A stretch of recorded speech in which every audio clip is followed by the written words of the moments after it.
आज हम यहाँ पे इसलिए इकट्ठे हुए हैं क्योंकि आपको मालूम ही है, जब से सर्वेश हेल्थ सिटी बना है हम नित नए ऐसी ऐसी सुविधाएं प्रोवाइड कर रहे हैं जो कि जिनके लिए पहले सभी को दिल्ली जाना पड़ता था, चाहे वो रीनल ट्रांसप्लांट हो, चाहे वो बोन मैरो ट्रांसप्लांट हो, किडनी ट्रांसप्लांट के अलावा हार्ट के लिए बाईपास सर्जरी, वॉल्व के लिए सर्जरी, और इसके अलावा एंजियोप्लास्टी पहले किसी एक हॉस्पिटल में दोनों चीज़ें नहीं होती थी। अब ये सर्विसेज सब हमने प्रोवाइड करी। इसके अलावा एक बहुत ही इम्पोर्टेंट ब्रांच जो लोगों को इसके लिए हमेशा ही दिल्ली या बड़े सिटी या बड़े हॉस्पिटल में जाना पड़ता, जिसको हम एंडोक्रिनोलॉजी बोलते हैं। एंडोक्रिनोलॉजी का क्या मतलब है? हमारा जो बॉडी का विकास है पैदा होने से लेके, बल्कि इवन गर्भावस्था में भी अगर माँ के हार्मोन्स ठीक नहीं है तो बच्चे का विकास नहीं होगा। तो इन सब चीज़ों के लिए भी पहले गाइडेंस के लिए दिल्ली के भी बड़े हॉस्पिटल या मेट्रो हॉस्पिटल, कुछ एक हॉस्पिटल में ये सुविधा उपलब्ध थी। एंडोक्रिन जिसको कहते हैं हार्मोन संबंधित विशेषज्ञ, ये हरियाणा में, इंडिया में बहुत ही लिमिटेड है। इससे क्या होता है, जो दिमाग में एक हमारी पीयूष ग्रंथि या पिट्यूटरी ग्लैंड होती है उससे जो हार्मोन्स निकलते हैं, उसके बाद हम गर्दन में आ जाएं जो थायराइड से ग्लैंड निकलते हैं, फिर उसके बाद हम पेट में आ जाए तो पैनक्रियास, जिससे कि हमारा सारा डायबिटीज़ और मेटाबॉलिक स्टेटस कंट्रोल होता है। उसके बाद किडनी के ऊपर एक ग्लैंड होता है, एड्रीनल ग्लैंड बोलते हैं जिसको, वो जो ग्लैंड होता है ये रिमोट कंट्रोल से पूरी बॉडी को कंट्रोल करते हैं। अगर इनमें किसी में भी कोई विकार आ जाए तो पेशेंट को ऑपरेशन वाली बीमारी तो नहीं होती है, परंतु काफ़ी स्थिति में पेशेंट एकदम से डिटीरियोरेट हो जाता है और किसी का कारण समझ में नहीं आता। तो इन सब चीज़ों के लिए हमारे साथ आज डॉक्टर अलका बिश्नोई हैं, जिन्होंने कि पहले MBBS और MD पीडियाट्रिक्स में करने के बाद ये सुपर स्पेशलिटी ज्वाइन करी और पिछले 4 साल से ये RRR हॉस्पिटल दिल्ली में कार्यरत है।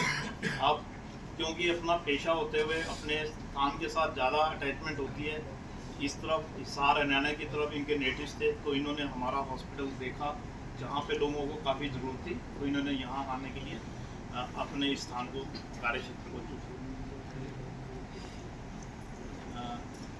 जब बच्चा गर्भावस्था में होता है वो थायराइड पे डिपेंडेंट होता है। अगर माँ को हाइपोथायराइड है तो बच्चे का विकास दिमाग का और पूरी बॉडी का नहीं होगा और वो मंद बुद्धि पैदा होगी। इसलिए गर्भावस्था के दौरान थायराइड को करेक्ट करना काफ़ी ज़्यादा ज़रूरी होता है।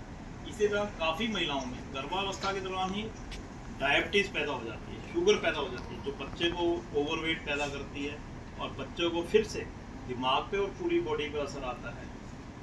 इसी तरह जब अगर बच्चा पैदा होता है, अगर उनको हाइपोथायराइड है, इवन वेस्ट और यूरोप में तो ये है बच्चा पैदा होते ही पहली ड्रॉप से उसका थायराइड टेस्ट किया जाता है, क्योंकि अगर थायराइड नहीं होगा उसका मानसिक विकार, बॉडी का विकास बिल्कुल भी नहीं होगा। तो जो कि हमारे को लोगों को ये सब एजुकेट करने की ज़रूरत है कि एंडोक्रिनोलॉजिस्ट का मतलब क्या है और उनका रोल क्या है, ताकि लोगों तक पहुंच पाएँ, लोग हमारे तक पहुंच पाएँ और हम उन सुविधाओं को अवेल कर पाएँ। इसके अलावा पैनक्रियास ग्रंथि, बार बार उसका अटैक होना, उससे हार्मोन्स निकलते हैं जो पूरी बॉडी को और पूरे इंसुलिन को कंट्रोल करके मेटाबॉलिज्म को कंट्रोल करते हैं। अगर उसको पैनक्रियास में कोई प्रॉब्लम आ जाती है तो पेशेंट बेहोशी में भी जा सकता है। और कोई आपके सवाल हो तो बताइए। जैसे बच्चे की ग्रोथ खास रह जाता है, ऐसे ही अगर उसको थायराइड या पिट्यूटरी ग्रंथि अगर काम नहीं करती या कोई एबनॉर्मल हार्मोन का वजह से, तो बच्चों की ग्रोथ कम हो जाती है। अगर लड़की है तो उसमें मासिक स्राव जो होता है, मेंस्ट्रुएशन में, वो डिले हो जाएंगी। अगर लड़का है तो उसमें टेस्टी डेवलप नहीं होंगे, पेनिस डेवलप नहीं होंगे, वो छोटा का छोटा ही रह जाएगा। अगर वो छोटा रहेगा तो अपनी पुरुषता पे उसका फर्क पड़ेगा। इस तरह दाढ़ी मूछ ना आना, और बाकी भी काफ़ी रोग हैं जो पीयूष ग्रंथि से कंट्रोल होते हैं। और पीयूष ग्रंथि में अगर रसोड़ी हो जाती है तो उसमें 20 से 30% मरीज ऐसे हैं जिनको केवल हार्मोन की वजह से होता है और उनको हम केवल दवाइयों से ही ठीक कर सकते हैं। गर्भावस्था में डॉक्टर साहब, जिस तरह कब पता चलता है कि भी इस तरह की हो सकता है या किस तरह के टेस्ट कराने? जी बिल्कुल, गर्भावस्था में जो हम स्क्रीनिंग करते हैं, as soon as pregnancy detect होती है वैसे ही हम शुगर का टेस्ट और थायराइड का टेस्ट करते हैं माता का। अगर जो दूध से दूध की माताएं हैं वो अगर हमारे पास लेट आ रही हैं और मानिए थायराइड का हम लेट टेस्ट कर पा रहे हैं और हाइपोथायराइड था और पता लेट चला तो उसका बिल्कुल डेफिनेट नेगेटिव असर होने वाले बच्चे पर पड़ता है। तो यही रिकमेंडेशन है कि जैसे ही प्रेगनेंसी डिटेक्ट हो थायराइड और शुगर की जांच की जाए, और अगर थोड़ी भी अबनॉर्मलिटी आती है तो गायनेकोलॉजिस्ट बिल्कुल एंडोक्राइन का सहारा लेते हैं, उनके पास रेफ़र करते हैं केस, और बिल्कुल ये एक एक मेडिसिन से ठीक की जा सकती है दोनों रोग, और बच्चा फिर बिल्कुल तंदुरुस्त पैदा होता है। फिजिशियन और एंडोक्रिनोलॉजिस्ट में क्या फ़र्क है? जी, आपका बहुत ही अच्छा क्वेश्चन है। सो फिजिशियन एमडी मेडिसिन जो कि पूरे बॉडी के सारे रोगों का ट्रीटमेंट करते हैं। सो दे पूरा हेड से लेके टो तक सारा ट्रीटमेंट, उसमें ऑफ कोर्स डायबिटीज़ भी आ जाता है, थायराइड भी आ जाता है। ये जो जनरल पेशेंट होते हैं जिनका एक मेडिसिन से कंट्रोल हो जाता है, वो आराम से फिजिशियन से भी कंट्रोल कर सकते हैं। बट जो कॉम्प्लिकेटेड केस हैं, मानिए किसी को 5-10 साल से डायबिटीज़ है और कंट्रोल में नहीं चल रही, शुगर ऊपर चल रही है, फिजिशियन साहब ने सारी मेडिसिन काम में ले लिया, बट जो डाइट की और एक्सरसाइज की बारीकियाँ हैं जो एंडोक्राइन उन्हें समझाता है, या फिर इंसुलिन कब स्टार्ट करना है पेशेंट का, कई बार भ्रांतियाँ होती है कि इंसुलिन एक बार स्टार्ट हो गया तो बंद नहीं हो सकता, ये सारी भ्रांतियों को एंडोक्राइनोलॉजिस्ट क्लियर करता है। हमारे ऐसे बहुत सारे पेशेंट हैं जिनमें शुगर अनकंट्रोल लेके पेशेंट हमारे पास आता है, 3 to 4 मंथ्स के ट्रीटमेंट के बाद में पेशेंट का शुगर इतना अच्छा हो जाता है कि इंसुलिन बंद करके 6 महीने बाद मेडिसिन बंद करके पेशेंट कई बार विदाउट मेडिसिन भी अपना डायबिटीज़ कंट्रोल कर लेता है। मैडम, सर्वेश जो हॉस्पिटल है इसमें क्या एक्स्ट्रा और अलग से सुविधा है जो और हॉस्पिटल के मुकाबले यहाँ ज़्यादा सुविधा है? जब मैं सर्वेश हॉस्पिटल विज़िट करने आई थी ज्वाइनिंग के लिए, सर ने मुझे पूरा ब्रीफ किया, टूर दिया, तो मैं दंग रह गई ऐसी ऐसी सुविधाएं देख के जो कि दिल्ली के भी मल्टी स्पेशलिटी हॉस्पिटल्स में उपलब्ध नहीं है। जहाँ से मैं आती हूँ वहाँ पे जो डेक्सा स्कैनिंग ऑस्टियोपोरोसिस डिटेक्ट करने की जो मशीन थी वो मैनुअल थी और 15 मिनट का टाइम लगता था स्कैनिंग में, पर यहाँ आके मैं अचंभित रह गई कि यहाँ पे इतनी अच्छी ऑटोमेटिक न्यू मशीन है जिससे 3 मिनट्स के अंदर आपको रिपोर्ट मिल सकती है। उसी के साथ साथ और भी ऐसी बहुत सारी सुविधाएं हैं, जैसे कि किडनी ट्रांसप्लांट हो गया, जॉइंट रिप्लेसमेंट सर्जरी हो गई, तो एक कोलैबोरेशन करके ट्रीटमेंट कर सकते हैं हर चीज़ का। पेशेंट को अलग अलग सेंटर्स पे जाने की ज़रूरत नहीं है। पेशेंट आया मेरे पास में, कुछ अबनॉर्मलिटी थी, टेस्ट कराया, 1 to 2 आवर्स में पेशेंट की रिपोर्ट मिल जाएगी, ब्लड रिपोर्ट। उसमें कुछ गड़बड़ी आती है, हमें किसी और स्पेशलिस्ट का ओपिनियन लेना है, तो हाथों हाथ लंच से पहले पेशेंट का पूरा ट्रीटमेंट होकर शाम तक पेशेंट अपने गांव वापस जा सकता है। तो ये एक बहुत ही अच्छी सुविधा है जो एक छत के नीचे वर्ल्ड क्लास सुविधा उपलब्ध है हमारे पास, और बहुत ही रियायती दरों पर।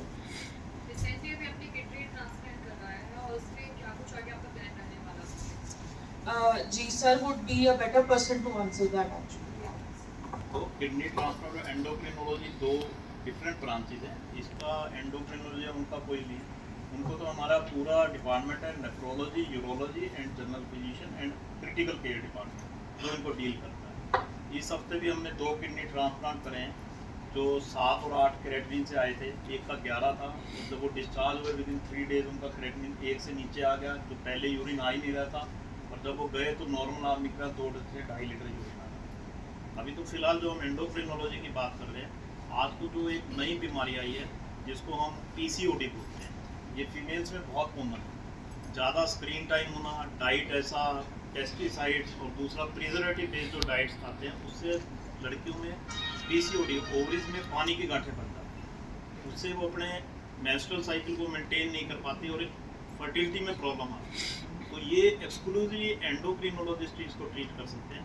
और ऐसे ही जब महिलाओं को पीरियड्स बंद हो जाते हैं उसको पोस्ट मीनोपॉजल स्टेज बोलते हैं, तो उसमें हार्मोन कम होने या पेशेंट को होट फ्लैशेस आना, हार्मोन चेंजेस, बिहेवियर चेंजेस, और सबसे ज़्यादा उनमें फ्रैक्चर होने की काफ़ी संभावना बढ़ जाती है, जिसको ऑस्टियोपोरोसिस बोलते हैं। वो सब हार्मोन डिपेंडेंट होता है, क्योंकि जो ओवरीज से हार्मोन बनते हैं वो धीरे धीरे ओवरीज के सिकुड़ने के कारण पिट्यूटरी जो एक्सिस होता है मेनली वो पिट्यूटरी से कंट्रोल होता है। तो ऑस्टियोपोरोसिस को हम अगर अर्ली डिटेक्ट करते हैं और हार्मोन का ट्रीट देते हैं, पेशेंट की जो लाइफ है वो लंबी करी जा सकती है, और जितनी भी लाइफ है जो मॉर्बिडिटी है, बेड रिडन होने की संभावना रहती है, उसको कम किया जा सकता है। इसमें एंडोक्रिनोलॉजिस्ट जो ओल्ड एज, यंग और जो एडोलिसेंट गर्ल्स, एडोलिसेंट बॉयज़ हैं, एंडोक्रिनोलॉजिस्ट का रोल कोई रिप्लेस नहीं कर सकता। कार्ड को लेकर वो समस्या अब दूर होगी? अभी भी उसी तरह से ही चल रही है, क्योंकि हरियाणा गवर्नमेंट कार्ड की होगी स्टार हेल्थ या जो भी कार्ड होते हैं उनको लेके भी समस्या है। हाँ, आयुष्मान कार्ड तो शुरू हो गया और टीपीए भी सारे उसी तरह से काम कर रहे हैं जो पहले फंक्शनल थी। पहले गवर्नमेंट से पेमेंट्स नहीं आ रही थी, अब कुछ स्ट्रीमलाइन हुई हैं, पर अभी भी वो नहीं है जिससे कि डॉक्टर पूरी तरह संतुष्ट हो। और पेशेंट की वेलफेयर को देखते हुए सभी डॉक्टर्स ने, सभी हॉस्पिटल्स ने आयुष्मान कार्ड को फिर से ट्रीटमेंट दे रहे हैं। Thank you doctor. अब तक यहाँ हज़ारों लोग ट्रीटमेंट करवा चुके हैं। मेरे को तो ये लगता है जो ओपीडी चार्ज है हमारे और हॉस्पिटल से ऑलमोस्ट 2 हैं। इसी तरह जो आईसीयू के चार्जेज हैं, जो नॉर्मल ऑपरेशंस के चार्जेज हैं, ऑलमोस्ट सेम है। और इवन सर्वोदय और हमने यहाँ के रेट दोनों के बराबर रखे हैं। ठीक है, हमारा काम यहाँ पे अपने पेशेंट को देखते हुए ज़्यादा से ज़्यादा लोगों तक पहुँचना है। अगर लोग ज़्यादा आएंगे तो अपने आप वायबिलिटी निकलेगी। और दूसरा, जो सुपर स्पेशलिटी हैं जो यहाँ पे हिसाब में पहले थे नहीं, जैसे हम रीनल ट्रांसप्लांट हमने जो भी केस करे हैं उनके 6 लाख से कम में करे हैं। दिल्ली के किसी भी हॉस्पिटल में ये 9, 10, 12 लाख से कम में नहीं है। ऐसे ही रोबोटिक जॉइंट रिप्लेसमेंट है, हम नॉर्मल आदमी के बराबर, नॉर्मल जॉइंट रिप्लेसमेंट के बराबर चार्जेस कर रहे हैं। ऐसे आईसीयू में जैसे हैं, एक्मो है, वेंटिलेटर है, इसके सेम चार्ज हैं जैसे हमारे सर्वोदय हॉस्पिटल। कंसल्टेंट्स की ओपीडी चार्जेस हैं, उन सब की भी जनरल स्पेशलिटीज़ की 200, सुपर स्पेशलिटी अब डॉक्टर साहब आए हैं, इनकी फीस दिल्ली में 1200 रुपये थी, अब यहाँ पे हमने 300 रुपये रखी। सर 2000, वहाँ पे 2000 थी, तो यहाँ पे हम 300 रुपये रखी हुई। बाकी जो डायग्नोस्टिक वर्कअप है उसमें तो जैसे हिसार में लाल लेबोरेटरीज हैं, मैक्स लैब्स हैं, गैलेक्सो की हैं, टाटा एनजी हैं, उनसे हमारी लैब अगर आप देखेंगे इक्विपमेंट हमारा उनसे बेटर है और हम क्वालिटी भी मेंटेन करते हैं, फिर भी उनसे हमारे 20 से 30% चार्जेस कम हैं। वो हार्मोन करने के लिए आधे से ज़्यादा टेस्ट वो दिल्ली भेजते हैं पोस्ट कटिंग के लिए, तो रास्ते में सैंपल को भी डिग्रेड होना है, रास्ते में सैंपल कई बार ख़राब हो जाता है, फिर रिपोर्ट मिक्स हो जाती है, टाइम लगता है। यहाँ तो हम with in 4 to 5 hours patient को डायग्नोज करके ट्रीटमेंट भी स्टार्ट कर रहे हैं, उससे पेशेंट के चक्कर भी बचते हैं और खर्चा तो बहुत ही कम पड़ता है। हार्ट सर्जरी है, जैसे हार्ट सर्जरी भी हमने 2,20,000 का पैकेज रखा हुआ है, जो हिसार में कहीं भी संभव नहीं है और दिल्ली का तो हम सोच ही नहीं सकते। ये हॉस्पिटल जरूर इंटरनेशनल स्टैंडर्ड के हिसाब से है, पर जो चार्जेस हैं उनको हमने हरियाणा और हिसार के हिसाब से ही रखा हुआ है, ताकि ज़्यादा से ज़्यादा लोग इसको फैसिलिटी आए। हम उन लोगों के लिए हैं जो पहले अपना इलाज ही नहीं करवाते थे और बेड पे बैठ जाते थे या किसी भी तरह से टाइम काटते हुए लाइफ उनकी ट्रिपल हो जाती थी, डेथ हो जाती थी, उन सब तक हमारी पहुंच रहेगी। एक एग्जांपल मैं देना चाहूँगी, जो आपने मनी वाली या फिर सुविधाओं वाली बात पूछी, तो परसों एक पेशेंट आई थी, ENT के डॉक्टर अनुज गियोदर सर हैं, उन्होंने भेजी थी patient. She is a 64-year-old lady, अभी भी हमारे हॉस्पिटल में एडमिटेड है, कल उनकी सर्जरी हुई है। तो वो आई थी कि उनका कैल्शियम बढ़ा हुआ था ब्लड में। जब टेस्ट करा तो पाया गया कि पैराथायरॉयड हार्मोन बढ़ा हुआ है। पैराथायरॉयड ग्रंथि होती है थायराइड ग्लैंड के पीछे और बॉडी का कैल्शियम और हड्डियों की मजबूती कंट्रोल करती है। तो उनका एक पैराथायरॉयड ग्लैंड ज्यादा काम कर रहा था, जिसकी वजह से हड्डियों से कैल्शियम खींच रहा था वो ग्लैंड। अब मेरे पास पेशेंट आई कि भाई एंडोक्राइनोलॉजी क्लियरेंस चाहिए सर्जरी से पहले। जनरली अगर कोई फिजिशियन होते हैं तो वो साइन कर देते हैं कि हाँ भाई पेशेंट तो फिट ही है, कैल्शियम अभी थोड़ा ज़्यादा है, उसको फ्लूइड से कंट्रोल कर देंगे, आप सर्जरी करा सकते हो। But what happened was patient का कैल्शियम ज़्यादा था, पैराथायरॉयड एडेनोमा था, तो सर की बदौलत यहाँ पे टेक्सा BMD की मशीन उपलब्ध है। हमने टेस्ट करवाया पेशेंट का, within 5 minutes we got the report. Report में क्या आया, पता चला कि पेशेंट को सीवियर ऑस्टियोपोरोसिस है, मतलब उनकी बोन्स इतनी ज्यादा वीक थी कि उनको किसी भी टाइम जरा सा पांव स्लिप होके गिरते ही फ्रैक्चर होने की संभावना थी। अब विद इन 1 hour पेशेंट का ट्रीटमेंट हो गया। जोलिट्रॉनिक एसिड बोन की स्ट्रेंथ के लिए हम लोग देते हैं। With in 1 hour patient door से लेके डायग्नोसिस से लेके ट्रीट हो चुकी थी और वेरी नेक्स्ट डे पेशेंट की सर्जरी हो गई कल ही, और आज पेशेंट वार्ड शिफ्ट हो गई है और कल हम पेशेंट को डिस्चार्ज करने वाले हैं। All within 3 days and very economical prices. ये पैराथायरॉयड है ना, बहुत रेयर होते हैं और इसकी सर्जरी भी कुछ ही सेंटर्स में होती है, क्योंकि उसके लिए सभी तरह के demand, critical care, anaesthesia, ENT, general surgeon, endocrinologist चाहिए और यहाँ पूरी टीम है। अगर वो दिल्ली जाता तो आप अगर पता भी करेंगे, मेरे को नहीं लगता वो 7-8 लाख से कम में वहाँ इलाज होता, और यहाँ हार्डली उसका 1 लाख 1,20,000 में वो आने से लेके जाने तक का उसका और बिल्कुल 3 दिन में तो ट्रीटमेंट बिल्कुल भी संभव नहीं था। कुड भी कि वो पेशेंट बेचारी 3 महीने तक घूमती रहती और उसको बार बार रीनल स्टोन भी हो रहे थे। हो सकता है कि उसकी किडनी के स्टोन की वजह से किडनी की कोई सर्जरी कर देता। तो एक छत के नीचे सारी सुविधाएं, सारे सुपर स्पेशलिस्ट होने का फायदा ये है कि पेशेंट 3 दिन में यहाँ से डिस्चार्ज होकर घर जा सकती है डॉक्टर साहब की बदौलत, बिकॉज इन्होंने सारा कुछ एक छत के नीचे प्रोवाइड करा रखा है इन वेरी इकोनॉमिकल रेंज। और मैं चाहूंगी आपको एक और नई बीमारी के बारे में बताने के लिए, जिसका नाम है मेटाबॉलिक सिंड्रोम। इसमें 5 तरह के डिसऑर्डर आते हैं। सबसे पहला शुगर हाई होना, जो कि डायबिटीज। सेकंड कोलेस्ट्रॉल का हाई होना, जो कि डिसलिपिडीमिया माना जाता है। तीसरा ओबेसिटी, मोटापा, जो कि आजकल बहुत ही प्रेवलेंट है।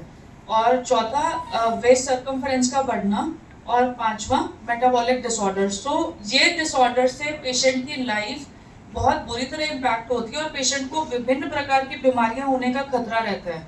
अब अगर आप फिजिशियन के पास जाते हैं, जैसा कि आपका सवाल था, फिजिशियन आपको हाई बीपी की दवाई दे देगा अलग से, डायबिटीज की दवाई अलग से दे देगा और कोलेस्ट्रॉल की दवाई दे देगा, बोलेगा आपका ट्रीटमेंट हो गया, आप घर जा सकते हो। आप टेस्ट रिपोर्ट कराओगे, ठीक है, तीनों चीजें अलग अलग तो कंट्रोल हो गई, पर जो मेटाबॉलिक सिंड्रोम था उसका इलाज वो फिजिशियन करना चूक जाएंगे, बिकॉज उनका ध्यान और भी इंपॉर्टेंट बीमारियों पे रहता है, जानलेवा जो इन्फेक्शंस होते हैं उनको बचाने में भी रहता है। बट अगर आप एक एंडोक्राइनोलॉजिस्ट के पास आएंगे, वो आपको देखते ही बता देंगे कि साहब आपको मेटाबॉलिक सिंड्रोम है, आपको इन तीनों चीजों का ट्रीटमेंट तो लेना ही पड़ेगा, साथ में आपको अपनी डाइट मॉडिफाई करनी पड़ेगी, एक्सरसाइज करनी पड़ेगी और कुछ ऐसी डिटॉक्सिफाइंग मेडिसिन हमारे पास में जो हम दे सकते हैं, जिससे पेशेंट का पूरा मेटाबॉलिक सिंड्रोम ट्रीट होगा, ना कि सिर्फ बीपी या फिर सिर्फ कोलेस्ट्रॉल या डायबिटीज। तो ये फर्क है एक सुपर स्पेशलिस्ट की केयर में और एक फिजिशियन में, बिकॉज हमें 3 साल तक यही पढ़ाया गया है कि हार्मोन सिस्टम क्या होता है और कैसे काम करता है। तो हम एक डिजीज की जड़ तक पहुंच सकते हैं और उसको जड़ से मिटा सकते हैं, ना कि सिर्फ ऊपर से आप लीप अप होती करते रहे। इनको ना मोटे जो अगर हम 2 वर्ड्स में बताएं, पूरी बॉडी अपनी 2 ही चीज़ों से कंट्रोल करती है, एक नर्वस सिस्टम और एक हार्मोन सिस्टम, और दोनों ही एक से बढ़कर एक। अगर किसी भी चीज़ की कमी होती है तो बॉडी विल नॉट फंक्शन, चाहे ब्रेन हो और चाहे हार्मोन सिस्टम। ब्रेन डायरेक्ट अपने तारों या नर्व्स के थ्रू करती है और हार्मोन को ब्लड में रिलीज करते हैं और एक जगह से रिलीज करके दूसरे सिस्टम दूसरी जगह जाके अपना रिएक्ट करते हैं। जहाँ आप जनरल मेडिसिन और जनरल सर्जन का सोच रहे थे, देखो उनको कोई रिप्लेस नहीं कर सकता, उनका अपना ही काम है। They are like an umbrella, पूरा जैसे छाता है जनरल पॉपुलेशन के लिए वो है।